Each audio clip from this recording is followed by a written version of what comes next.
बिहारचा महानिकाल आपण लोकशाही मराठीवर पाहतोय। आपण टीव्ही स्क्रीनवर जे काही आकडेवारी येत आहेत, जो काही निकाल येतोय ते आपण सातत्याने पाहत आहोत आणि त्या संदर्भात माझ्या सहकारी लाघवी ओम सावंत या संदर्भात आपल्याला संपूर्ण माहिती देत आहेत। आता जर आपण पाहिलं तर बिहारचे उपमुख्यमंत्री विजय सिन्हा हे सध्या पिछाडीवर आहेत। अगदी नीलम, विजय सिन्हा पिछाडीवर आहेत।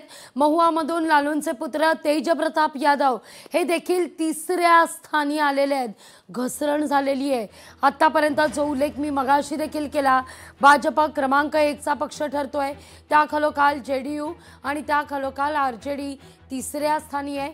बिहारमध्ये भाजप 73 जागांनी आघाडीवर आहे। त्यामुळे बिहारमध्ये भाजपचा करिश्मा या ठिकाणी दिसतोय। तर अर्थातच एनडीए 160 जागा आघाडीवर, अर्थात आघाडी पिछाडी आता समोर येते।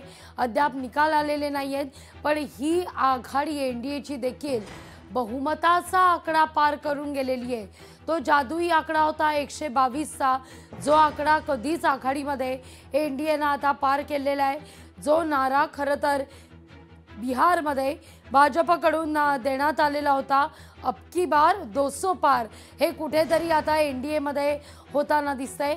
एनडीए 160, महागठबंधन 62 जागांवर आघाडीवर आहे। तर एनडीए मध्ये आता 160 जागा आघाडीवर आपण पाहतोय। भाजप 73 जागा। आपण पुन्हा एकदा ही टॅली पाहूया टीव्ही स्क्रीनवर। एनडीए जवळपास 157, महागठबंधन 82, तर इतर 4 जागा आपण पाहतोय।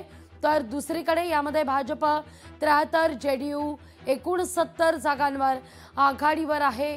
तर आता आरजेडी जर पाहिलं तर 64, काँग्रेस मात्र 15 जागा कुठेतरी आघाडीवर असल्याचं पाहायला मिळते। त्यामुळे इथं देखील काँग्रेसचा आता हिरमोड झालेला आहे।